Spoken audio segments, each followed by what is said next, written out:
wacana Natal dalam perspektif Quran.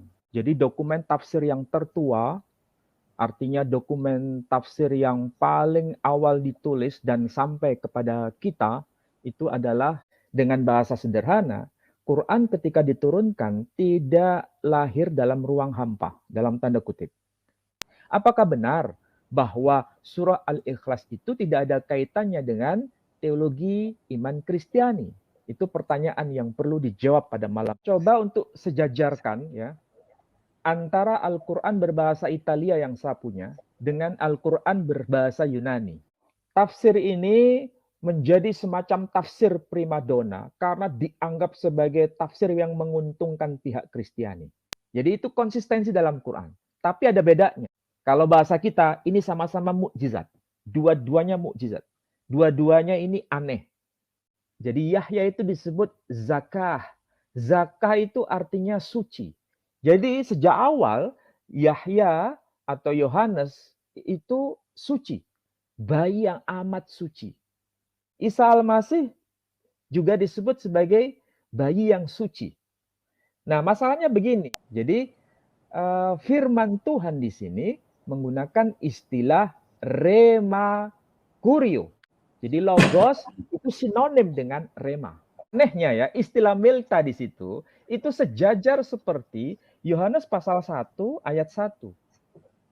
En arche en hologos. Jadi sekali lagi apologet Kristen tidak bisa membeda-bedakan, tidak bisa mengklasifikasi bahwa kalau logos itu hanya. Jadi kalau Isa disebut suci, kemudian diklaim sebagai Tuhan, maka seharusnya Yohanes atau Yahya juga disebut Tuhan kan? Bahwa Isa itu spesial karena satu-satunya bayi yang suci itu hanya Isa. Nanti dulu, kata zakah untuk Yahya, Zakia untuk Isa. Tapi maksudnya sama, yakni bayi yang suci. Jadi yang disebut milta apakah hanya untuk Isa? Tidak. Yohanes pun juga disebut milta. Nah, anehnya nanti itu juga untuk Isa, juga untuk Yahya. Jadi Yohanes Pembaptis maupun Isa itu sama dengan kalimat. Jadi ketika Tuhan mengatakan kun jadilah, itu perintah, bentuk kata kerjanya itu fi'il amar. Fi'il amar bentuknya di situ satu. Lihat yang ada tanda panah merah itu. Ini ketika bicara mengenai siapa itu. Jadi sesuatu yang dilahirkan itu pasti diciptakan. Ini kalau kita kembali pada teks Ibrani ya, tapi memang ini problem ya dalam tradisi Kristiani ketika bicara mengenai sosok pribadi yang bernama.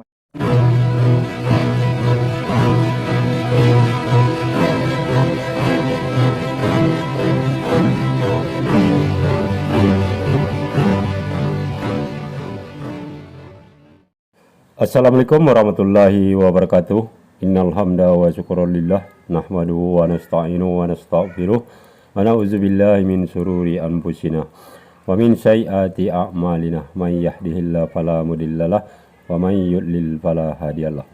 Allahumma shalli wa sallim ala sayyidina Muhammadin wa ala alihi wa sahbihi ajma'in, amma ba'du. Puji syukur kehadirat Allah Subhanahu wa taala karena kita masih diberi waktu dan kesempatan berjumpa kembali melalui channel Salam Satu Akidah. Semoga kita semua dirahmati Allah dan diberi kekuatan serta keteguhan hati di dalam iman Islam untuk terus meningkatkan iman serta ketakwaan kita kepada Allah Subhanahu wa taala. Baiklah saudaraku semuanya, pada kesempatan kali ini saya akan menampilkan satu pembahasan ya dari ustadz kita, yaitu Profesor Manahem Ali, yang ditemani oleh saudara Dondi Tan ya, dan juga Sueb, yang mana topik yang dibahas adalah tentang 25 Desember ya, yang tentunya ini berkaitan dengan kelahiran Yesus yang diyakini oleh saudara kita dari Kristiani. Nah, kenapa hal ini beliau mengkajinya? Karena ada sebagian dari apologet Kristen itu mengaitkannya dengan surah yang terdapat di dalam Al-Quran, yaitu surah Al-Ikhlas ya. Nah, bagaimana nanti penjelasan serta penjabaran dari Ustadz Manahem Ali yang tentunya akan selalu menggunakan literatur serta dokumen-dokumen yang tentunya dapat dipercaya ya, yang menjadi sumber dari kajian itu sendiri. Nah, ternyata di sini juga akan dijumpai bahwa Yesus bukanlah satu-satunya manusia yang suci dan kemudian dipertuhankan oleh saudara Kristiani. Nah, bagaimana kajian selengkapnya nanti kita akan simak bersama. Namun sebelumnya saya mengucapkan terima kasih kepada saudaraku semua yang sudah mendukung channel ini dengan subscribe. Juga yang baru bergabung, jangan lupa subscribe, like, serta share. Dan jangan lupa juga kita dukung channel Ustadz Manahem Ali ya. Juga channel Pak Dondi Tan, juga channel-channel Islam lainnya untuk terus bersama memberikan pencerahan serta membentengi umat dari upaya pemurtadan serta penangkalan akidah umat Islam. Langsung saja kita simak videonya. Selamat menyaksikan.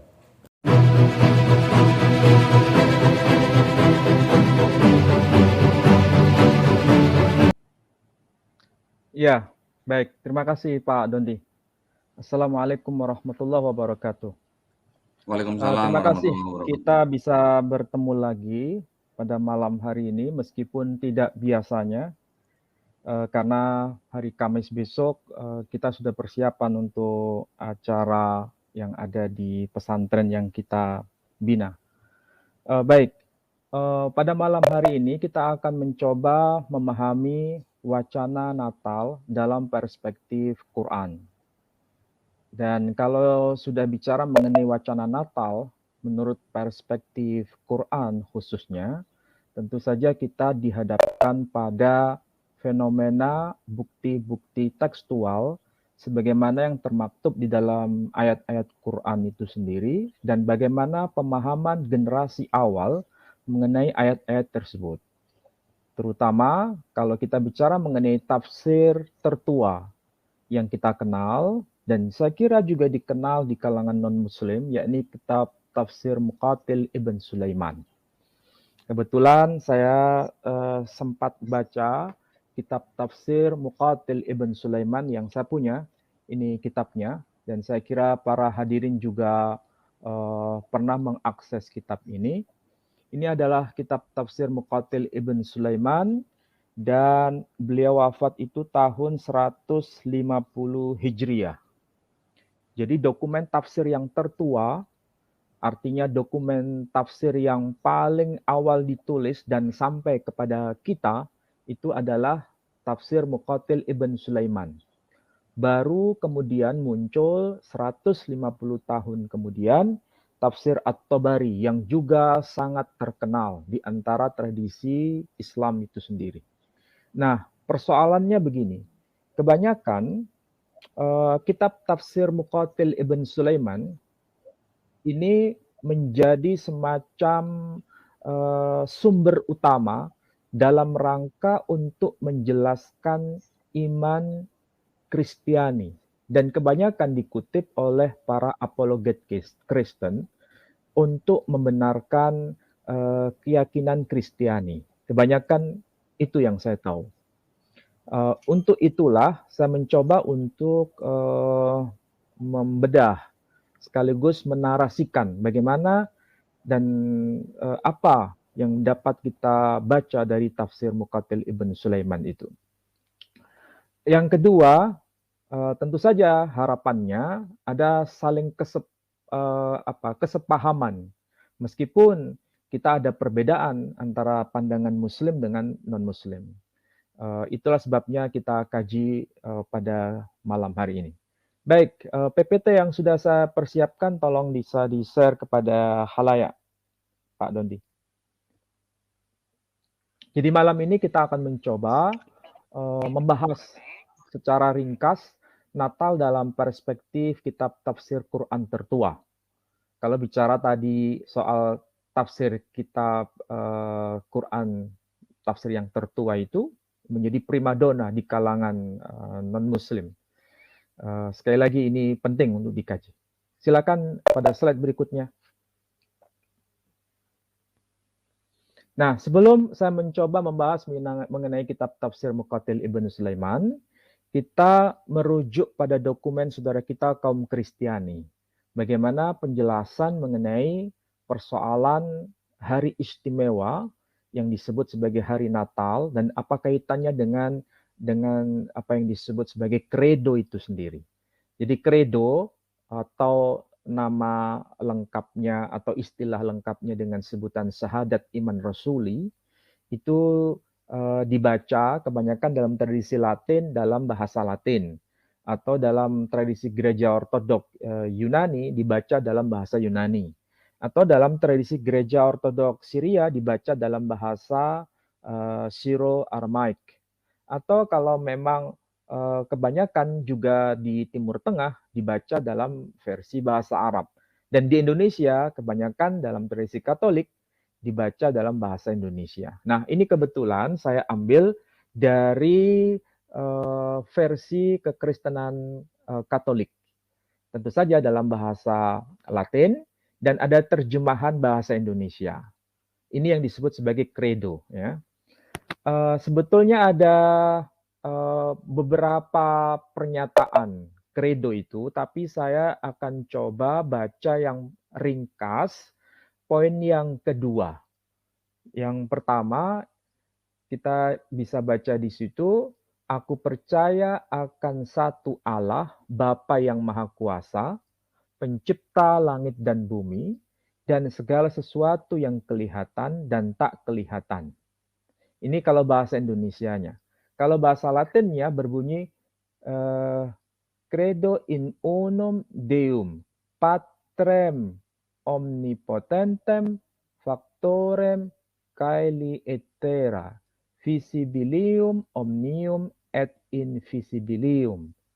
Kemudian disebutkan, dan akan satu Tuhan Yesus Kristus, Putra Allah yang tunggal. Dalam bahasa Latin berbunyi, et in unum Dominum Iesum Christum Filium Dei Unigenitum. Ini menarik, karena di sini ada pernyataan bahwa Yesus Kristus itu disebut sebagai Putra Allah yang tunggal. Atau dalam bahasa Latin disebut Iesum Christum Filium Dei Unigenitum. Unigenitum arti harfiahnya itu putra yang tunggal. Maksudnya yang tunggal. Jadi unigenitum, yang dilahirkan tapi dia tunggal. Kalau filium itu putra, ya. Kemudian disebutkan ia lahir dari Bapa sebelum segala abad. Allah daripada Allah, terang daripada terang, Allah benar daripada Allah benar. Kemudian ia dilahirkan bukan diciptakan. Nah, yang menarik di sini ada ungkapan ia dilahirkan bukan diciptakan. Dalam bahasa Latin disebut genitum non factum.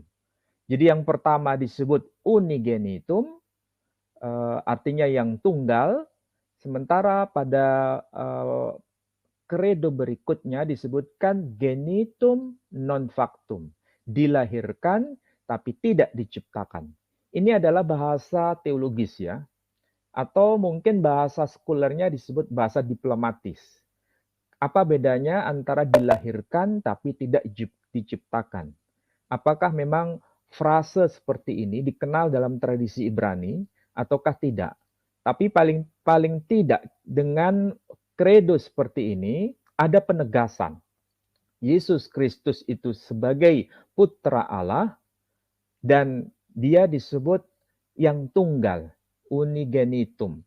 Dan sekaligus dilahirkan tetapi tidak diciptakan atau genitum non factum. Kalau bahasa Arabnya itu maulud ghair makhluk. Dilahirkan tetapi tidak diciptakan. Nah, ini versi dalam bahasa Arabnya demikian atau bahasa Latinnya juga disebut demikian. Nah, apakah ini ada korelasinya dengan apa yang ada di dalam Quran?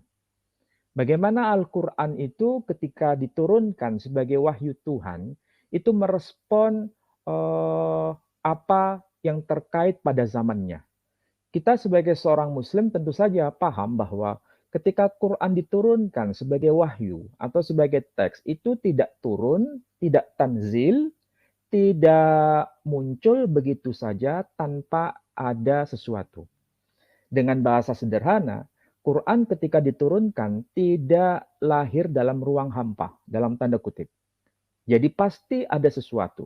Dan itu berarti berinteraksi secara teologis. Ada semacam dialog teologis yang terjadi pada masanya. Dan saya kira itu bukan hanya Quran saja. Semua kitab suci itu turun dalam konteks dialog teologis terhadap keyakinan-keyakinan yang muncul pada zamannya. Sehingga kita akan menemukan jejak itu juga ada dalam Quran. Itulah sebabnya kalau kita bicara Quran pasti bicara mengenai asbabun nuzul. Kalau kita bicara Quran pasti ada semacam periode. Apakah itu Makkiyah, apakah itu Madaniyah. Berarti ada latar belakang. Jadi bukan muncul tiba-tiba, tetapi ada sesuatu yang melatari. Kalau saya sebut dalam bahasa akademik disebut sebagai istilah dialog teologis.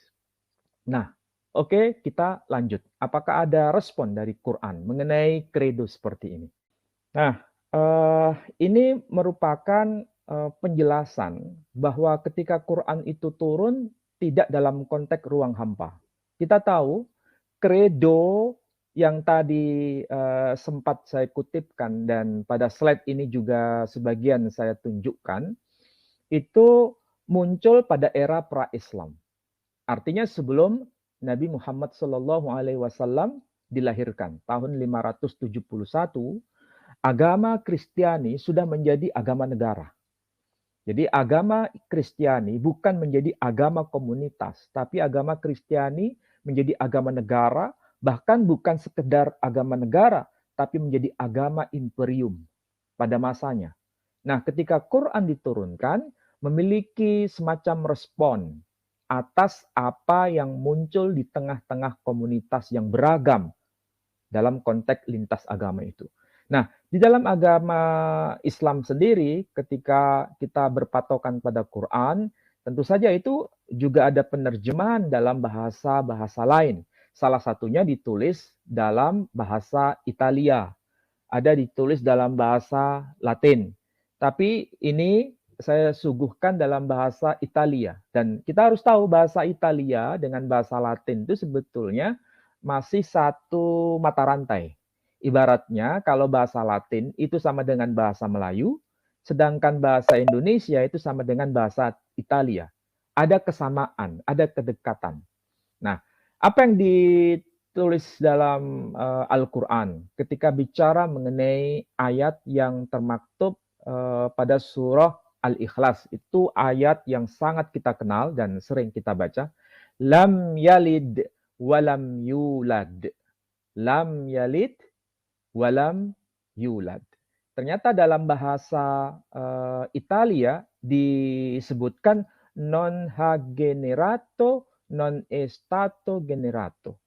Jadi generato itu sama dengan maksudnya persis atau ekuivalen dengan istilah genitum. Jadi genitum, generato itu maksudnya sama. Jadi sekali lagi ini merupakan pendekatan linguistik yang bisa kita kaji. Tapi apakah benar bahwa surah Al-Ikhlas itu merespon terhadap teologi Kristiani ataukah tidak? Karena begini Pak Dondi, kita harus paham, ada beberapa apologet Kristen, ada beberapa misionaris yang mencoba menyatakan bahwa surah Al-Ikhlas yang termaktub dalam Al-Quran itu tidak ada kaitannya dengan teologi iman Kristiani. Tidak ada hubungannya dengan respon terhadap teologi iman Kristiani. Ayat ini, surah yang termaktub di dalam surah Al-Ikhlas ini hanya terkait dengan berhala-berhala kaum Quraisy saja. Penganut agama pagan, kaum musyrik Mekah. Tidak ada kaitannya dengan iman Kristiani. Ada yang menyatakan demikian. Jadi para apologet Kristen mencoba untuk menjelaskan kepada publik bahwa surah Al-Ikhlas itu tidak ada kaitannya menyentuh iman teologi Kristiani. Dan itu yang perlu kita coba kaji pada malam hari ini. Apakah benar bahwa surah Al-Ikhlas itu tidak ada kaitannya dengan teologi iman Kristiani? Itu pertanyaan yang perlu dijawab pada malam hari ini. Nah, sekali lagi, dalam pendekatan linguistik, kita akan menemukan benang merahnya. Jadi istilah genetum itu sama, sejajar istilah generato dalam bahasa Italia ketika menerjemahkan surah Al-Ikhlas, lam yalid walam yulad. Oke, kita lanjut pada slide berikutnya. Nah, ini saya coba untuk sejajarkan ya antara Al-Quran berbahasa Italia yang saya punya dengan Al-Quran berbahasa Yunani. Mungkin Pak Dondi kaget ya, kok ada Iya, ya Pak. Al-Quran berbahasa Yunani? Iya, Saya punya baru lihat nih, Pak. Al-Quran berbahasa Yunani. Jadi Wah, bukan belum punya, hanya, Pak. jadi ini menarik Yang ya, biru karena ya, Pak, ya? ini ya, yang biru, itu Al-Quran berbahasa Yunani. Jadi Al-Quran Siap. berbahasa Yunani sekarang itu sudah ada. Bukan hanya perjanjian baru bahasa Yunani. Kalau perjanjian baru bahasa Yunani itu adalah kitab suci umat Kristiani. Kalau Al-Quran berbahasa Yunani itu terjemahan Al-Quran yang dipakai oleh kalangan Muslim di kawasan Siprus atau di kawasan Athena, ya. Jadi mereka menggunakan Quran terjemahan bahasa Yunani. Sama seperti saudara kita kaum Kristiani punya Alkitab bahasa Arab. Itu kan bukan bahasa asli, tapi itu bahasa terjemahan. Kalau Al-Quran bahasa Yunani itu juga merupakan terjemahan. Ini sebetulnya saling menyapa, ya, saling menyapa. Kalau mereka punya Alkitab bahasa Yunani, kita punya Al-Quran bahasa Yunani. Ya, apa Pak Dondi? Kalau yang terjemahan Quran yang bahasa Yunani itu ada logos nggak, Pak?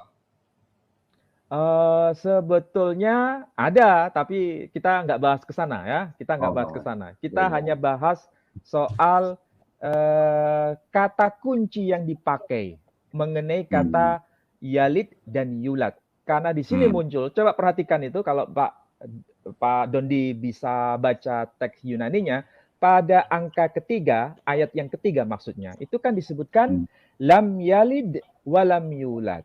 Ya kan? Disebutkan poteden genete kai poteden geneteke. Ya kan?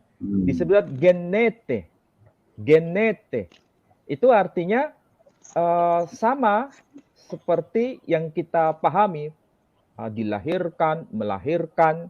Kalau geneteke itu juga sama. Jadi maksudnya tidak melahirkan dan tidak dilahirkan. Genete, geneteke. Itu arti harfiah yang kita bisa baca. Dan kalau kita lihat kredo atau syahadat iman rasuli, juga disebutkan genete. Arti harfiahnya dilahirkan. Nah, Quran menjawab itu, bahwa lam yalid walam yulad. Kalau lam yalid walam yulad itu mengacu pada dua aspek yang kita bisa jelaskan. Bukan sebagai bapa, bukan sebagai putra. Itu sebetulnya bahasa teologis ya. Quran ini merespon dengan penggunaan bahasa teologis. Bukan sebagai bapa, bukan sebagai putra. Atau dalam bahasa sederhana dikatakan lam yalid walam yulad.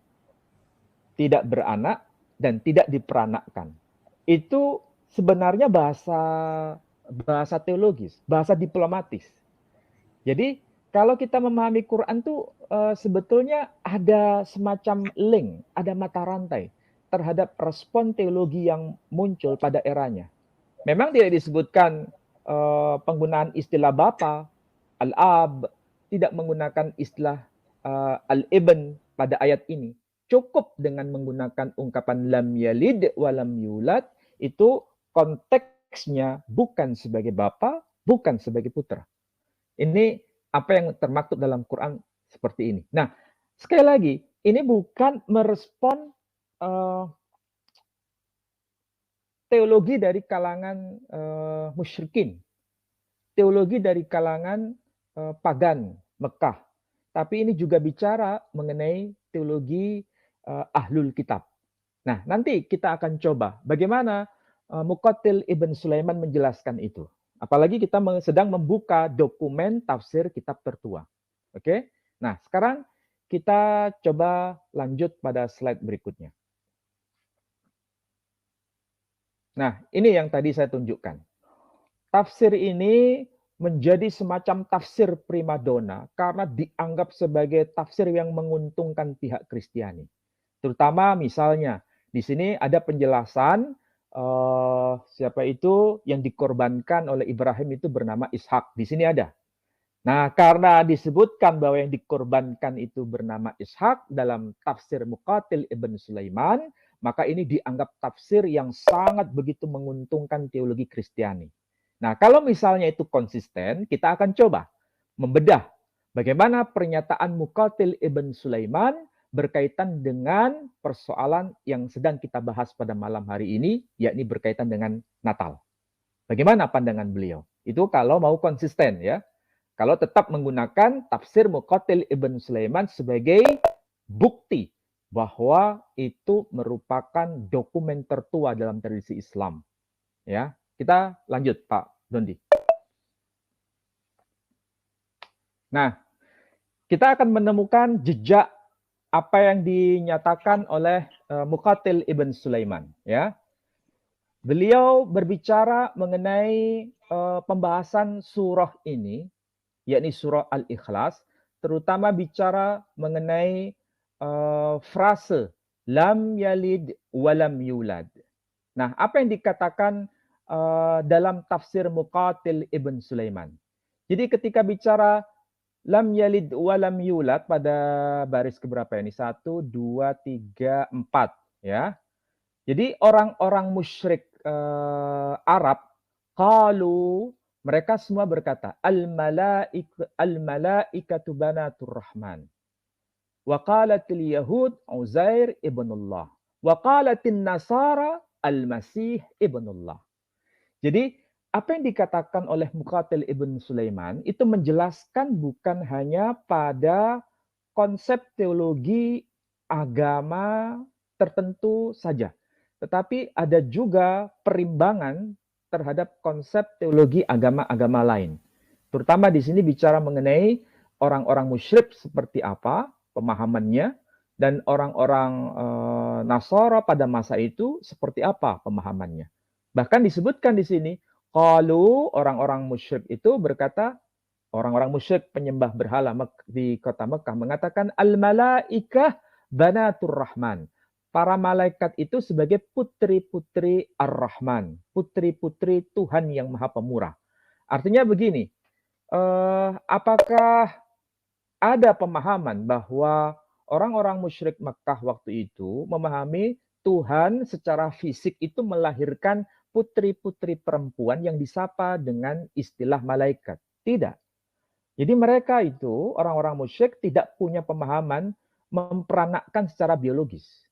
Jadi orang-orang musyrik Mekah pada masa itu tidak memahami Tuhan memperanakkan secara biologis yang nanti itu bernama para malaikat sebagai putri-putri Ar-Rahman, Banatur Rahman. Jadi tidak ada bayangan di sini, arti harfiahnya itu bermakna kelahiran secara biologis. Nah, sementara yang kita tahu dalam diskusi-diskusi agama, seakan-akan orang-orang musyrik itu memahami Tuhan memperanakkan secara fisik. Tidak memahami seperti itu sebenarnya orang-orang musyrik itu. Tapi menjadikan makna secara metafor sebagai makna secara non-fisik di situ ya. Kemudian waqalatil yahud Uzair ibnullah, dan orang-orang Yahudi pada masa itu juga ada sebagian yang menyebutkan bahwa Uzair juga sebagai putra Allah. Waqalatin nasara, dan juga orang-orang Nasrani al-Masih ibnullah. Al-Masih itu sebagai putra Allah. Ini adalah persoalan yang ditegaskan di dalam tafsir Muqatil Ibn Sulaiman. Artinya apa? Tidak dalam konteks memperanakkan secara biologis. Tuhan menikah dengan siapa, kemudian memperanakkan secara biologis. Bukan seperti itu. Ini dalam makna metafor, dan itu yang dijelaskan dalam kritik Quran. Dan itu kita bisa jumpai dalam tafsir Muqatil Ibn Sulaiman. Dan ini tentu saja ada penjelasan berikutnya yang menegaskan bahwa ini kaitannya bicara mengenai teologi atau iman Kristiani. Ya, kita bisa baca di situ. Oke, lanjut Pak Dondi. Nah, sekarang kita lihat bagaimana penjelasan dari Muqatil Ibn Sulaiman itu apakah bisa terkonfirmasi melalui ayat-ayat Quran itu sendiri. Nah, di sini ada semacam penanda ya. Kalau bahasa akademiknya itu disebut sebagai semiotik. Semiotic studies, studi mengenai semiotik, bukan studi mengenai semitik ya, atau studi mengenai semantik, bukan. Tapi semiotik. Dan kita bisa tahu ada dua kata yang dipakai dalam Quran, yakni istilah ghulam dan istilah walad yang dipakai dalam Quran. Ini ketika mengacu pada dua tokoh penting. Satu tokoh perempuan, satu tokoh laki-laki. Tokoh laki-laki yakni Zakaria, tokoh perempuan yakni Maryam. Nah, di dalam Quran ada konsistensi untuk menarasikan dua peristiwa besar. Untuk menarasikan dua peristiwa besar, yakni bicara soal Zakaria dan Maryam. Ketika bicara soal Zakaria, redaksi ayatnya mengatakan qala rabbi anna yakunu li ghalam wa kanat imraati aqir wa qad balagtu minal kibari itiyya. Nah, di situ ada kata kunci ghulam, ya. Sementara ketika bicara kepada Maryam itu disebutkan kata yang hampir sama, bahkan redaksi kalimatnya hampir sama. Qalat anna yakunu li ghulam walam yamsasni bashar walam akum baghiyya. Jadi kalau yang pertama tadi itu pernyataan Zakaria bahwa bagaimana aku akan punya seorang putra. Ghulam itu bukan sekedar anak, tapi seorang putra. Ya. Dan itu menunjukkan bagaimana mungkin itu terjadi padahal dirinya itu sangat tidak mungkin mendapatkan itu. Karena dia berargumen bahwa istrinya itu sangat begitu tua. Dan dirinya sendiri juga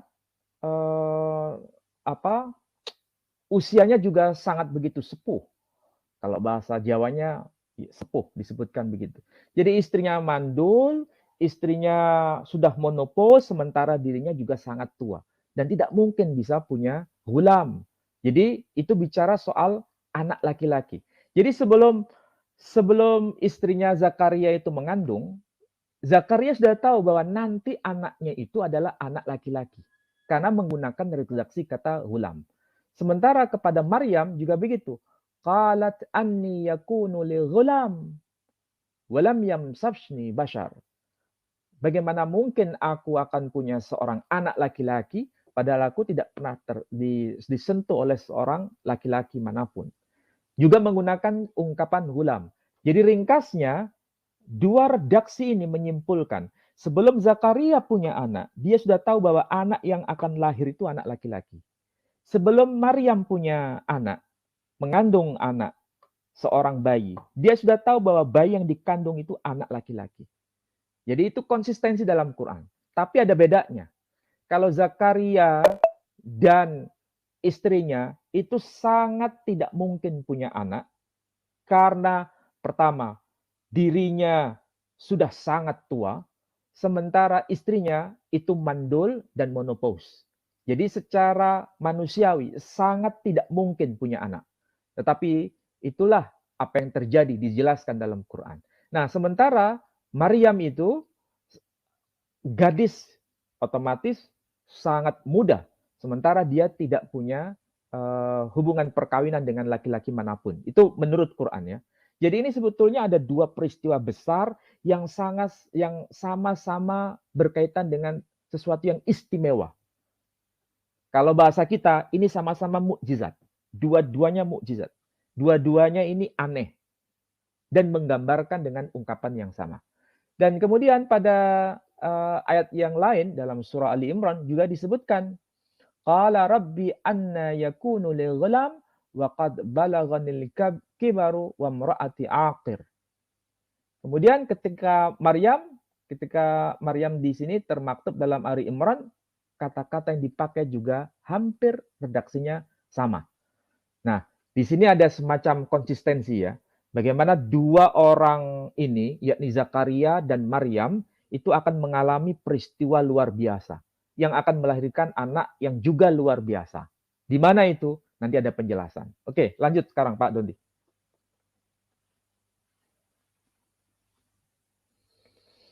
Nah, ini sebagai bukti yang kita bisa lihat ya, bahwa ketika bicara mengenai Yahya itu disebut dengan ungkapan yang unik di sini pada ayat yang ke-13. Pada ayat yang ke-13 disebut wahananan min ladunna wa zakah wa kana taqiyya. Disebutkan ada kata kunci wa zakah yang saya garis bawah itu.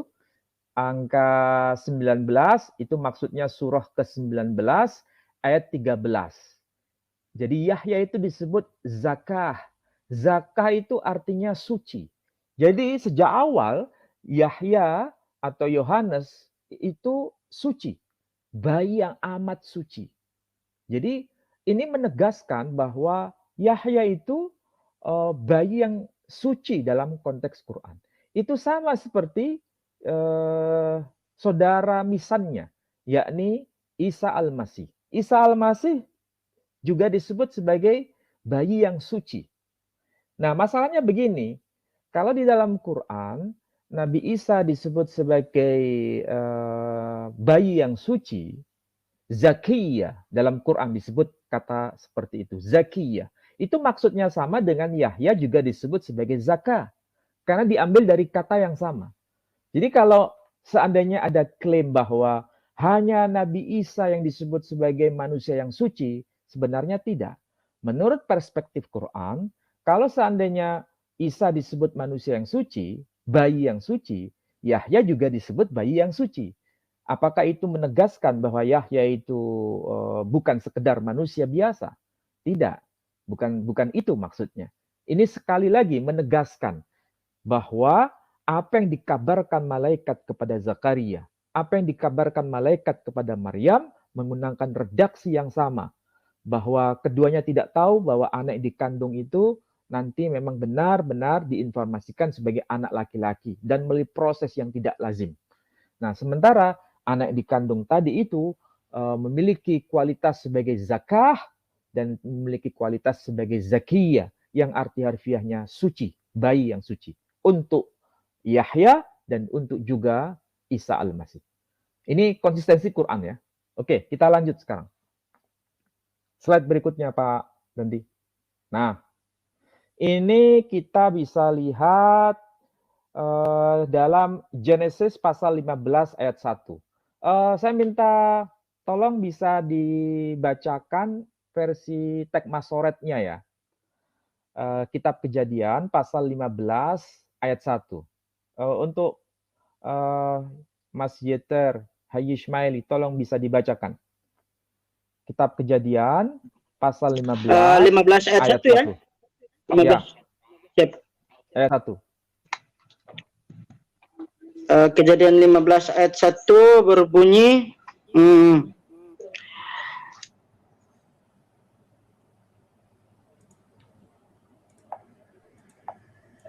Kejadian ayat 1. Maaf Pak, tadi ada suara ya. Dalam Ibraninya itu berbunyi Ahad had devarim ha'elle hayya defar Hashem el Avram bam makhaze lemor al tira Avram anochi magen lach Syekharkha harbe meot. Ya, terima kasih Mas Yuter Haji Ismaili. Jadi dalam bahasa Ibrani di situ dijelaskan apa yang dimaksud sebagai firman Tuhan di situ yang datang kepada Abraham. Ternyata menarik sekali ya, kita bandingkan dengan apa yang termaktub dalam teks Septuaginta. Ya, kata kunci apa ketika bicara mengenai the word of Hashem atau the word of Lord, the word of the Lord.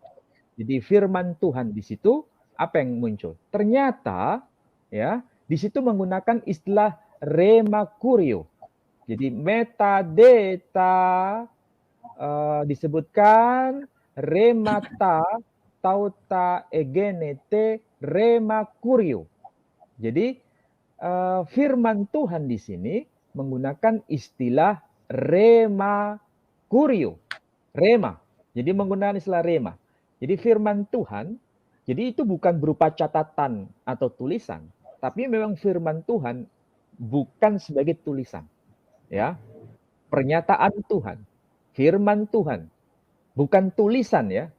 Jadi rema itu bukan semata-mata tulisan, tapi juga non tulisan. Dan itu datang kepada Abraham. Dan dalam bahasa Yunani, teks Septuaginta abad ketiga sebelum Masehi menggunakan istilah rema kurio. Tapi juga ada teks yang lain juga menggunakan logos. Jadi logos itu sinonim dengan rema. Dan itu bukan dalam konteks tulisan. Ini kalau kita lihat di ayat itu. Oke, sekarang kita lanjut Pak Dondi. Kita cek misalnya di dalam Lukas pasal berapa ya? Sebentar. Lukas pasal 1 ayat 38. Lukas pasal 1 ayat 38. Tolong bisa dibacakan 1 ayat 38. Ya. Versi bahasa apa itu? Bisa bahasa Aramaiknya ya. Kalau ada. Lukas pasal 1 ayat 38. Nanti Bentar, kita Pak. akan Bentar ya. Lukas 1:38. Sambil mencari Lukas pasal 1 ayat 38, itu ternyata teksnya itu dalam bahasa Yunani juga menggunakan istilah rema. Kadang juga kesamaan istilah rema itu disejajarkan dengan istilah logos. Ya, dengan istilah logos. Mungkin Pak Dondi bisa tampilkan yang bahasa Yunani dulu. Yunani ya. Sebentar Pak. Lukas pasal 1 ayat 38. Itu yang standar ya. Bahasa Yunani terjemahan Perjanjian Baru. Lukas 38 Pak ya. 38 ya. Disandingkan dengan petanya Pak ya, yang sudah kirim. Disandingkan dengan teks Pesita, ayatnya sama. Yang Dan nanti kita coba cross check. Ya. Versi Latin, versi bahasa Aram. Ya, yang Pesita dulu. Yang Pesita juga apa? Yang Textus Receptus. Ya, ini Pesita dulu nih Pak. Sorry.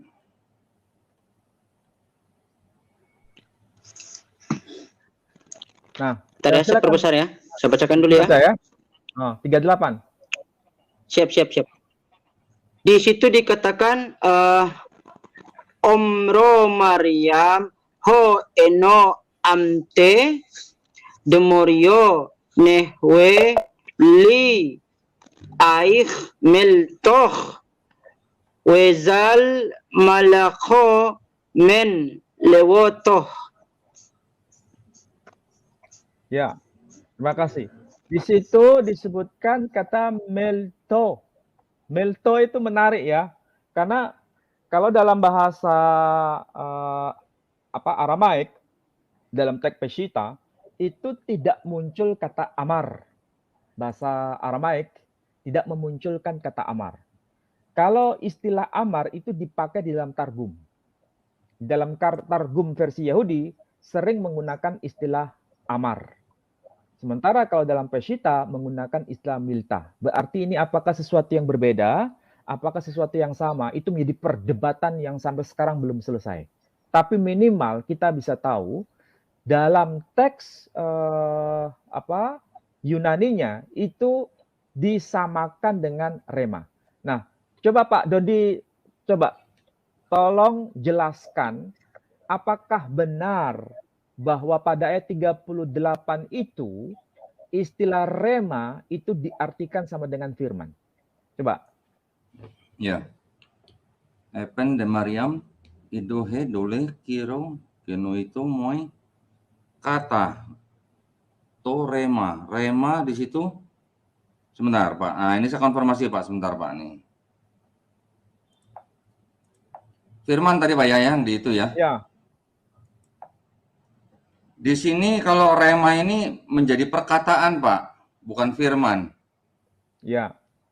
Tapi maksudnya di situ perkataan dalam arti tulisan atau perkataan dalam arti firman yang diterima oleh Maria. Perkataan dari malaikat ya, Pak, ya, ke Maria ya. Iya. Tapi bukan tulisan kan? Bukan, lisan, Pak, Iya, ini, Pak, kan? kalau bicara Lisan, ini, ya. bukan tulisan. Jadi firman Tuhan di sini bukan tulisan, tapi firman yang dimaksud di sini adalah lisan, bukan tulisan, betul. Sekali lagi. Logos juga begitu. Apakah logos itu tulisan? Bukan kan? Bukan, lisan. Pak, ya, mestinya. Iya. Jadi sebetulnya dalam bahasa Yunani itu firman dalam arti lisan itu dipakai menggunakan dua istilah. Pertama logos, yang kedua rema. Ya. Jadi tidak benar bila istilah rema itu hanya merujuk pada tulisan. Tapi rema itu merujuk pada sesuatu firman yang sifatnya lisan. Dan ternyata ini konteksnya bukan kepada tulisan apapun dan juga bukan kepada Yohanes Pembaptis, tapi bicara mengenai konteksnya adalah Yesus Kristus sendiri. Ketika berita kabar dari malaikat mengenai kelahiran Jesus Christ menggunakan istilah rema. Ya. Dan dalam bahasa Syriak menggunakan istilah milta. Nah, anehnya ya, istilah milta di situ itu sejajar seperti Yohanes pasal 1 ayat 1. En arche en hologos, kai hologos prostonteon. Nah, coba cek Suaib, apakah benar bahwa dalam Yohanes pasal 1 ayat 1 yang bahasa Yunaninya itu logos juga diterjemahkan milta dalam bahasa Peshitta, teks Peshitta. Kalau tadi ayat 38 itu menyebutkan milta, ya kan? Apakah sama maksudnya dengan logos? Coba cek Pak Dondi, versi Yunaninya saja. Yohanes pasal 1 ayat 1. Ini Pak, en arche en hologos. Nah, ya kan jelas di situ disebutkan en arche en hologos. Kai hologos en prostonteon kai theos en hologos. Jadi the word di sini apakah maksudnya tulisan? Bukan kan? Tapi lisan. Nah, jadi di sini bicara mengenai sesuatu yang sangat krusial bahwa logos itu tidak jauh beda maknanya dengan rema. Karena di dalam bahasa Aramaik, rema itu dimaksudkan sama dengan milta, sedangkan logos juga maksudnya dengan milta. Nah, coba cek, dibacakan Mas Yiter, Haji Ismaili. Apakah benar en arche en hologos dalam teks Peshitta itu juga muncul kata milta? Dibacakan saja, nggak usah di. Oke, rakrega Pak, rakrega. Bentar ya, saya bacakan. Di situ dikatakan metul desagie seva denak but bun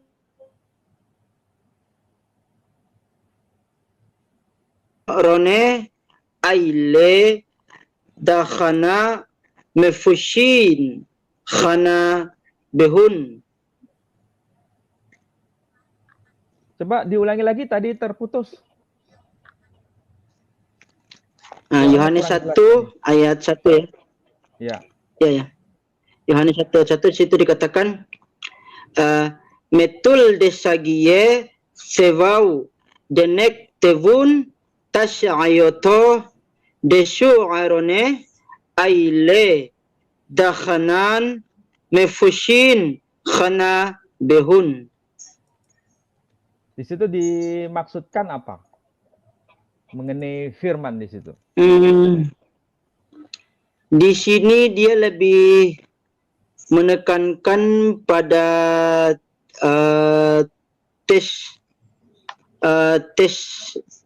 tasayuto. Di situ kan memunculkan kata metul, ya. Apa arti metul? Ya, metul. Sama dengan milta. Metul sama Milta. dengan milta. Jadi ini berkaitan dengan firman dalam arti lisan. Jadi metul, milta itu maksudnya sama. Bahwa itu bicara mengenai logos atau rema dalam bahasa Yunani. Jadi sekali lagi apologet Kristen tidak bisa membeda-bedakan, tidak bisa mengklasifikasi bahwa kalau logos itu hanya untuk Kristus, sementara rema itu untuk tulisan. Tidak bisa begitu. Karena teksnya sendiri dalam perjanjian baru berbahasa Yunani, ternyata sesuatu yang sifatnya lisan bisa disebut rema, juga bisa disebut logos di situ. Bahkan untuk Yohanes juga disebut rema, bahkan juga disebutkan logos. Untuk Yohanes juga disebutkan logos sebenarnya. Nah, coba kita lanjut pada slide berikutnya, Pak Dondi. Sudah habis, Pak? Oh, habis. Nah, kita diskusikan sekarang. Ya. Jadi kalau begitu ada sesuatu yang harus kita jelaskan pada malam hari ini. Pertama, bahwa Yohanes Pembaptis dan Isa Al-Masih itu statusnya sama. Disebutkan dalam Quran itu memiliki kualitas zakiyah ataupun memiliki kualitas zakah. Arti harfiahnya suci. Jadi kalau Isa disebut suci, kemudian diklaim sebagai Tuhan, maka seharusnya Yohanes atau Yahya juga disebut Tuhan, kan? Logikanya begitu. Yeah. Tapi faktanya tidak demikian, kan? Kalau kita bicara Quran. Jadi Quran tuh ketika menggunakan kata kunci yang sama, itu maksudnya pasti sama. Jadi kalau sekali lagi Isa disebut Zakia, bayi yang suci, sementara Yahya disebut Zaka, juga bayi yang suci, maka kesimpulannya sama. Kalau dua-duanya disebut sebagai nabi, itu benar. Tapi kalau Yahya disebut nabi, kemudian Isa disebut bukan sekedar nabi, tapi sebagai Tuhan, ini berarti kesimpulan yang salah kalau dibaca melalui Quran. Saya tidak bicara mengenai di luar Quran ya, hanya fokus pada Quran. Karena seringkali banyak orang mengutip Quran dalam rangka untuk mencari pembenaran bahwa Isa itu spesial karena satu-satunya bayi yang suci itu hanya Isa. Nanti dulu. Bukan hanya Isa yang suci bayinya, tetapi Yohanes sendiri juga disebut bayi yang suci karena memiliki karakter dalam Quran disebut dengan sebutan zakah, artinya suci, bayi yang suci. Isa juga bayi yang suci, artinya kedua-duanya bukan diklaim sebagai Tuhan. Itu poin pertama. Poin yang kedua, sebelum dua orang ini lahir di muka bumi, Zakaria dan Maryam itu mendapatkan berita dari malaikat dengan cara yang sama. Maksudnya bahwa diberikan kabar gembira akan lahirnya seorang ghulam. Ghulam itu anak laki-laki. Artinya keduanya sebelum lahir, orang tua masing-masing pihak, yakni Zakaria ataupun Maryam, sebagai orang yang mendapatkan berita dari malaikat, itu akan tahu bahwa anaknya itu memang benar-benar laki-laki, bukan perempuan. Poin yang ketiga, bahwa kalau kita melihat pada tafsir Muqatil Ibn Sulaiman, ternyata menegaskan bahwa surah Al-Ikhlas itu bukan hanya bicara mengenai teologi kaum pagan. Bukan hanya bicara mengenai persoalan Tuhan punya anak secara biologis. Bukan itu. Kalau itu yang dimaksud, itu bukan kepercayaan orang-orang pagan Mekah waktu itu. Dewi-dewi itu bukan dimaknai sebagai anak kandung dari Tuhan, bukan. Bukan dimaknai begitu. Orang-orang pagan waktu itu sangat cerdas memahami itu. Mereka tidak punya pemahaman Tuhan itu punya anak biologis. Kalau sudah punya anak biologis berarti ada bapak biologis. Kalau punya bapak biologis berarti punya ibu biologis. Kalau punya ibu biologis berarti punya kakek biologis. Bukan itu pemahaman orang-orang musyrik Mekah waktu itu. Mereka itu sangat cerdas. Tidak seperti yang kita bayangkan sekarang. Jadi di situ maknanya metafor. Jadi malaikat itu bukan dilahirkan secara biologis oleh Tuhan. Makanya di situ disejajarkan dengan Al-Masih Ibnullah, bukan bermakna biologis di situ. Jadi bukan Tuhan menikah dengan Sayyidah Maryam, kemudian lahir Isa Al-Masih, bukan itu. Jadi sekali lagi, apa yang ditegaskan oleh Muqatil Ibn Sulaiman ternyata mengutip dari surah Al-Ikhlas ketika bicara mengenai konsep Natal di situ. Kelahiran seorang manusia yang menjadi kontroversi di antara agama-agama. Saya kira demikian ya Pak Dondi. Ya Pak Ali, terima kasih banyak nih Pak Ali. Ini udah bukan pengantar nih Pak ya, udah selesai nih Pak berarti Pak. Kalau pengantar. Loh, kalau pengantar nanti kapan? Pak Ali, saya mau nanya dong. Iya, silakan. Dulu. Gini Pak Ali, tadi saya mencatat beberapa poin dari Pak Ali. Yang pertama tadi bahwa di dalam Quran kan tidak ada istilah anak dan bapak ya Pak ya? Iya. Ya, mungkin kalau saya bisa sedikit tambahkan Pak, mengapa Quran tidak menggunakan istilah anak dan bapak? Karena ya ini istilah anak dan bapak ini kan adalah istilah-istilah atau merupakan bahasa atau terminologi dari kaum pagan ya Pak ya, gitu ya. Ya, walaupun anak yang di sini, yang dimaksud anak di sini adalah bukan anak biologis ya, karena ini kan nanti ada pergeseran penafsiran, nanti ini ada pergeseran pemahaman dalam teologis gitu.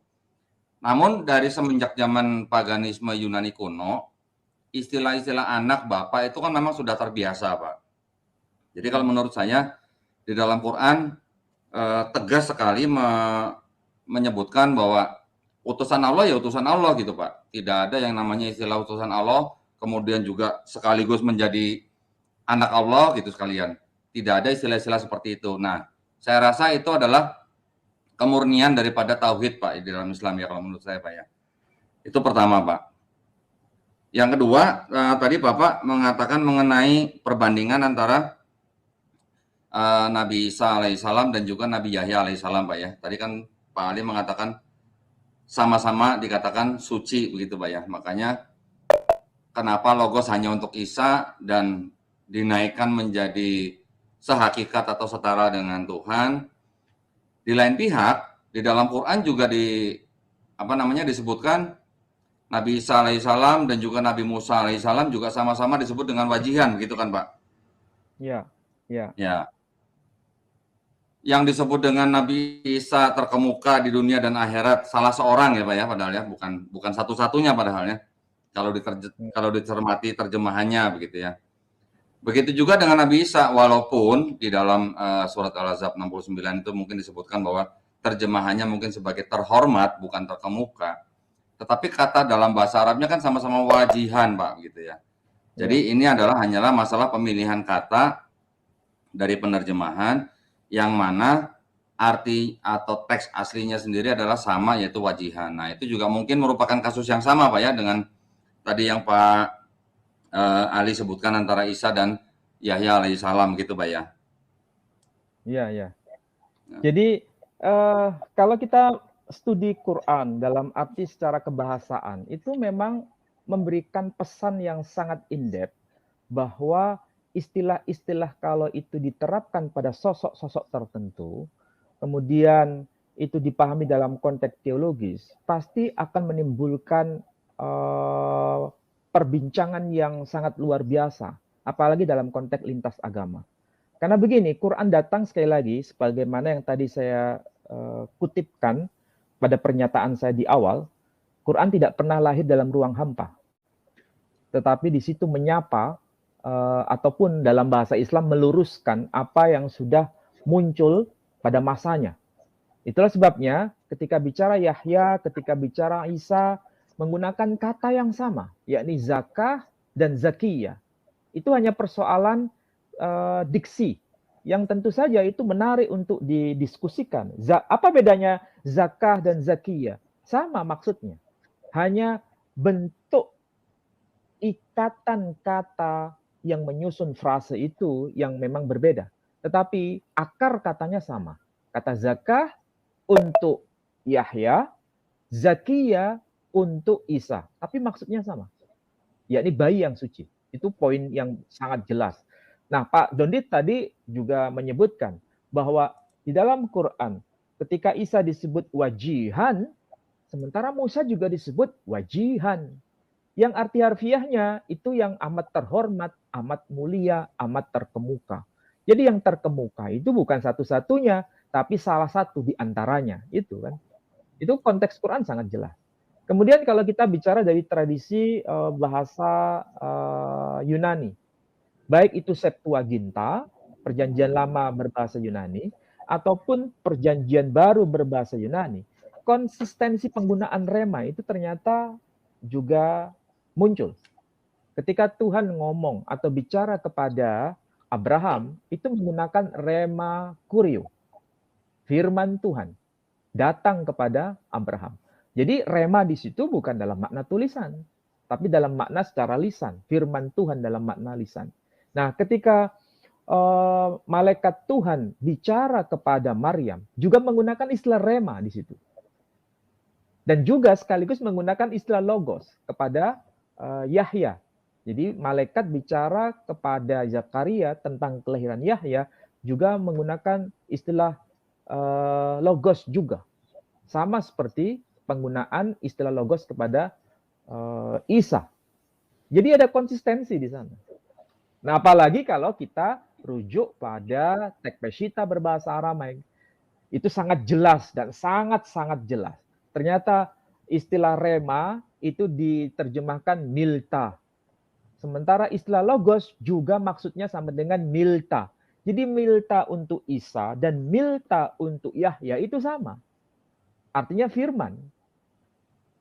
Jadi logos ataupun rema itu maksudnya sama dengan milta dalam bahasa Aramaik, Peshitta. Nah, masalahnya sekarang kan masih diperdebatkan. Teks perjanjian baru itu bahasa Aramaik atau bahasa Yunani. Kalau dikembalikan pada bahasa Aramaik, mau disebut logos, mau disebut rema, dalam bahasa teks Peshitta itu maksudnya sama dengan milta. Jadi yang disebut milta apakah hanya untuk Isa? Tidak. Yohanes pun juga disebut milta. Nah, anehnya nanti kalau kita kembalikan pada Quran, yang disebut kalimah untuk Isa, Isa itu kalimah yang diterjemahkan firman. Kalimah ya kepada Isa. Ternyata untuk Yahya juga disebut kalimah. Bi kalimatim minallah. Kemudian bi kalimatim min itu juga untuk Isa, juga untuk Yahya. Jadi Yohanes Pembaptis maupun Isa itu sama dengan kalimah. Nah, kita tahu kalau ngerti bahasa Arab, kalimah atau kalimatun atau al-kalimah itu bentuknya mufrad. Mufrad itu tunggal. Tunggal itu singular, ya, singular. Kenapa disebut singular? Kok bukan jamak? Karena kalau dalam bahasa Arab al-kalimah yang bentuknya itu singular atau mufrad bahasa Arabnya atau bahasa Indonesia disebut tunggal, itu ketika Tuhan berkata secara lisan, mengatakan apa? Kun. Itu kata perintah. Kun, arti harfiahnya jadilah. Jadi ketika Tuhan mengatakan kun, jadilah, itu perintah, bentuk kata kerjanya, itu fi'il amar. Fi'il amar bentuknya di situ satu. Jadi jelas di situ bahwa ketika Tuhan bicara jadilah, kun, kalau bahasa Arabnya, maka kalimah itu jadi. Jadi apa? Jadi bayi yang bernama Yahya, jadi bayi yang bernama Isa. Tapi kan tidak ada keyakinan dalam tradisi tradisi Kristiani bahwa Yohanes Pembaptis itu lebih dari sekedar seorang nabi. Bukan disebut sebagai bagian dari Trinitas kan? Tidak. Dalam Islam juga tidak. Nah, lebih aneh lagi kalau kita baca komentar yang disampaikan oleh salah seorang sahabat Nabi yang bernama Ibnu Abbas. Ibnu Abbas ketika menjelaskan dalam kitabnya Tanwirul Miqbas min Tafsir Ibnu Abbas, jadi tafsir yang berkaitan dengan penjelasan dari Ibnu Abbas. Ibnu Abbas itu bukan orang sembarangan ya. Itu sahabat Nabi sekaligus dari keluarga Nabi sendiri. Dan disebutkan ketika menjelaskan salisung salasa, yang ketiga di antara yang tiga, itu disebutkan Allah, Al-Ab, Wal-Ibn, Wal-Ruhul Kudus. Tuhan Sang Bapa, kemudian Al-Ibn, Sang Putra, dan Ruhul Kudus, yakni Sang Roh Kudus. Jadi formula teologis seperti itu sudah dikenal pada masa generasi sahabat, sudah dikenal. Artinya memang mendapatkan penjelasan dari Nabi sendiri. Ini kita belum bicara mengenai konsep Trinitas dalam kitab tafsir tertua ya. Ini kita sedang bicara hanya Natal saja, belum bicara mengenai konsep Trinitas, belum. Kita bicara hanya Natal saja. Dan anehnya lagi Pak Dondi, mumpung saya masih ingat. Kalau di dalam Quran ketika bisa bicara Yahya juga menyebutkan kalimat salamun alayya. Coba tampilkan slide yang tadi saya tunjukkan tadi. Ya, sebentar Pak. Bahasa Inggris ya. Yang ada Al-Qur'annya, kemudian ada teks bahasa Inggrisnya. Oh, yang bahasa Latin ya Pak ya? Bukan. Bahasa Arab bersebelahan dengan bahasa Inggris. Bahasa Arab, bahasa Inggris. Ya. Yang ada ada kotak-kotaknya itu. Oh, sebentar. Yang ada warna-warni ya Pak ya? Ya, ada warna-warni itu. Ya, sebentar Pak, sebentar Pak. Ini Pak.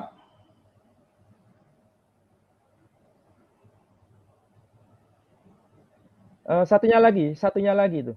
Kayaknya satunya lagi, bukan yang ini. Ini. Nah, ini coba lihat yang ada tanda panah merah itu. Ini ketika bicara mengenai siapa itu Yahya, disebutkan begini, salamun alaihi yauma wulida wa yauma yamutu wa yauma yub'atsu hayya. Damai sejahtera atasnya tatkala dia telah dilahirkan, tatkala dia akan mati, dan tatkala dia akan dibangkitkan hidup kembali. Ya. Ini ketika bicara mengenai Yahya. Sekali lagi saya jelaskan ya. Ayat ini ketika bicara kepada tokoh yang bernama Yahya. Kelahirannya ajaib. Dan Quran menegaskan wassalamun alaihi yauma wulida wa yauma yamutu wa yauma yub'atsu hayya. Damai sejahtera atasnya tatkala dia telah dilahirkan, tatkala dia akan mati atau wafat, yamut, wa yauma yub'atsu hayya, dan tatkala dia akan dibangkitkan hidup kembali. Nah, ini redaksinya seperti ini di dalam Quran. Nah, ketika bicara mengenai Isa juga sama redaksinya. Wassalamu alayya yauma wulidtu wa yauma amutu wa yauma ub'atsu hayya. Jadi ada kesamaan di situ. Damai sejahtera tatkala aku telah dilahirkan, tatkala aku akan mati, dan tatkala aku akan hidup kembali, dibangkitkan hidup kembali. Ini sama seperti Yahya. Damai sejahtera atasnya tatkala dia telah dilahirkan, tatkala dia akan mati, dan tatkala dia akan dibangkitkan hidup kembali. Nah, bahasanya redaksinya sama. Lalu, kita tidak mungkin menyimpulkan bahwa Yahya telah dibangkitkan hidup kembali kan? Tapi itu akan terjadi di masa depan. Bukan terjadi pada masa lalu, tapi terjadi di masa depan. Sama seperti Isa juga begitu. Teksnya hampir sama. Ya, saya kira itu Pak Dodi penjelasan tambahan dari saya. Terus kita mau bergeser ke mengenai Trinitasnya nggak, Pak? Itu nanti sambungannya aja minggu depan. Oh, minggu Lebih depan. khusus lagi. Ya, kita sekarang hanya fokus pada kelahirannya seperti itu. Ya. Oke. Karena kan tadi kan Pak Ali kan Pak Ali, saya mau nanya. Yohanes 1:1 gitu kan, Pak. Sebenarnya Ya. banyak keterangan gitu daripada Yohanes 1:1 bahkan dari ayat 1 sampai ayat 18 gitu ya. Ya. Nah, itu sendiri kan sebenarnya adalah merupakan adopsi daripada himne Platonis kan, Pak ya, dari Yohanes 1 sampai ayat 18 gitu. Dulu pernah kita bahas itu ya. Ya, betul Pak, Pak. Pernah kita bahas. Ya. Ya. Jadi sebenarnya pada malam hari ini mengenai Natal menurut kitab tafsir Quran tertua bagaimana Pak? Satu kalimat begitu Pak. Natal menurut Quran kitab tafsir tertua memang dikaitkan dengan surah Al-Ikhlas. Dan itu benar. Dan memang Quran menggunakan bahasa teologis. Tapi redaksinya jelas di situ. Walam yakullahu kufuwan ahad, ayat sebelumnya lam yalid walam yulad. Itu bahasanya bahasa diplomatis, itu bahasa teologis. Lam yalid walam yulad. Kalau diartikan secara bahasa sederhana, bukan sebagai bapa, bukan sebagai putra. Itu kan berarti mengacu pada kritik terhadap teologi tertentu. Dan jelas di situ maknanya bukan secara biologis, tapi secara teologis. Sekali lagi, bukan secara biologis, tapi secara teologis. Nah itu, penjelasannya jelas. Ya, Yuter tadi mau tanya kayaknya. Siap. Waduh, ini menarik ini Pak Ali. Sangat menarik, sangat gurih malam ini memang. Apa, mau tanya apa? Tadi di awal saya dengar itu kan ada dekrit yang mengatakan bahwa dia dilahirkan tetapi tidak diciptakan, ya kan?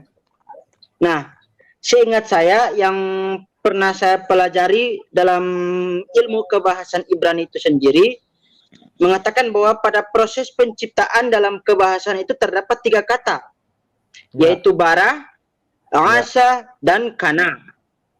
Bara menciptakan sesuatu dalam bentuk bahannya dulu.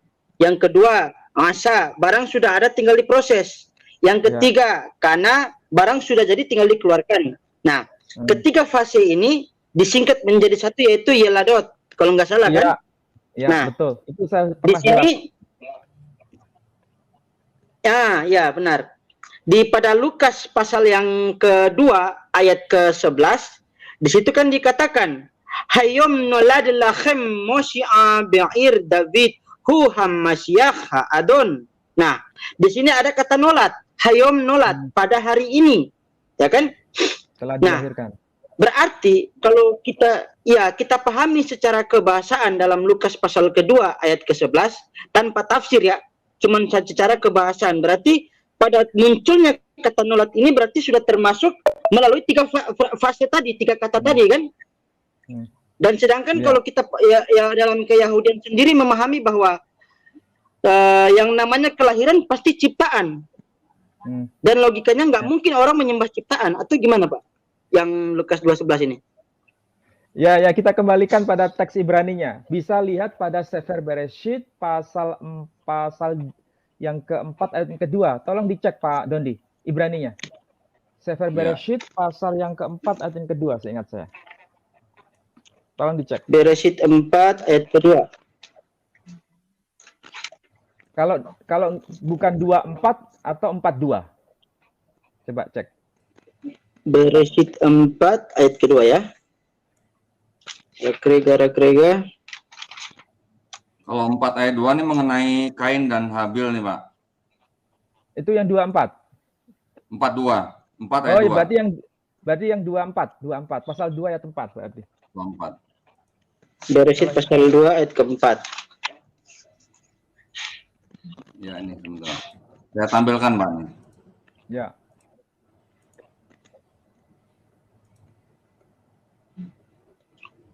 Ya betul ini. Coba perhatikan tuh bahasa Ibraninya, ya. tertulis el-toldot hasyamayim wa-ha'aretz behibar'am beyom, ya kan?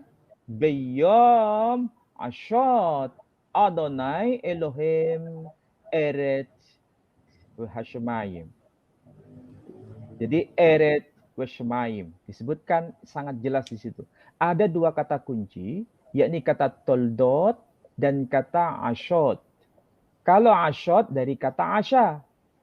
Tadi sudah disinggung kan kata asya. Asa itu barangnya sudah ada, tinggal dibentuk. Jadi bahannya sudah ada, tinggal dibentuk. Kemudian kalau toldot di sini merupakan sebuah kata kunci yang sangat jelas ya. Karena merangkum beberapa kata. Kata apa? Pertama, kata asya.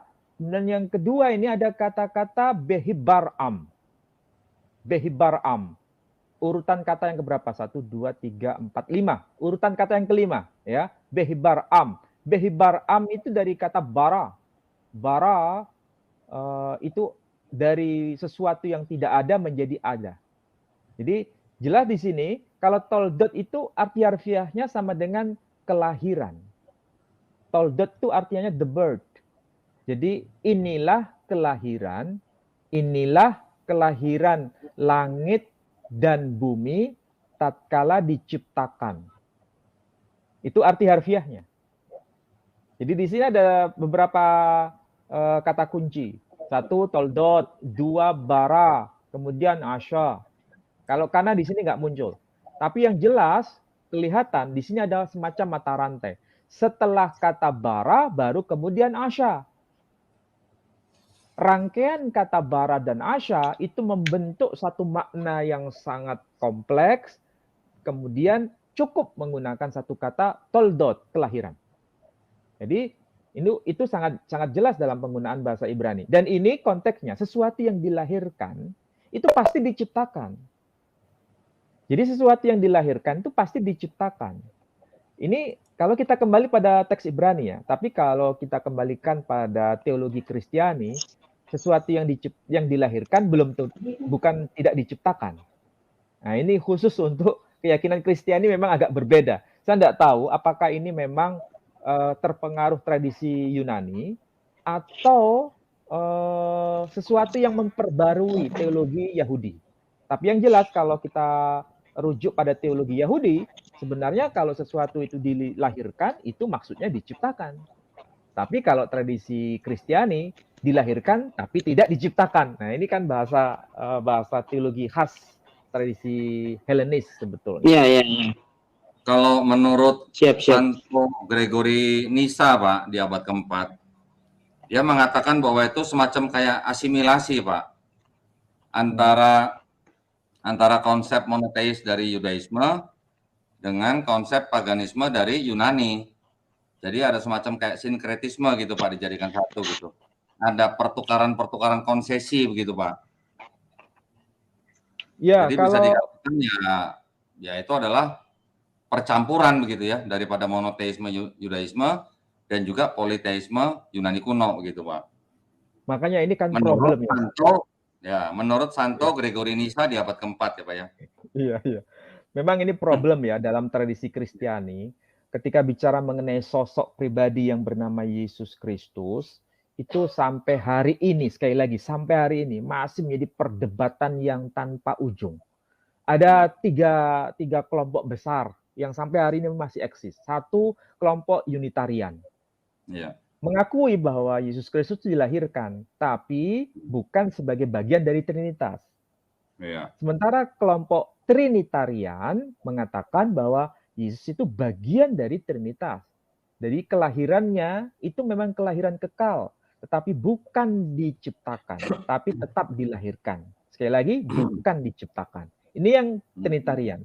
Sementara kelompok yang Oneness itu ya Bapa, Putra, Roh Kudus itu ya satu ini, yakni Yesus Kristus itu sendiri. Hanya beda-beda nama saja. Sampai sekarang itu tidak pernah bisa didamaikan, tiga teologi ini. Padahal ini kan merujuk pada kitab suci yang sama.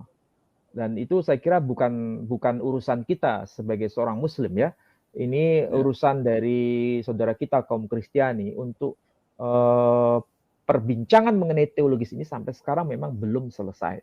Tapi yang jelas ketika Quran itu turun, konsep Trinitarian itu sudah eksis pada masa itu. Dan ingat, konsep Trinitarian pada masa itu bukan konsep teologis yang tunggal, tapi merupakan salah satu di antara konsep-konsep teologis yang lain.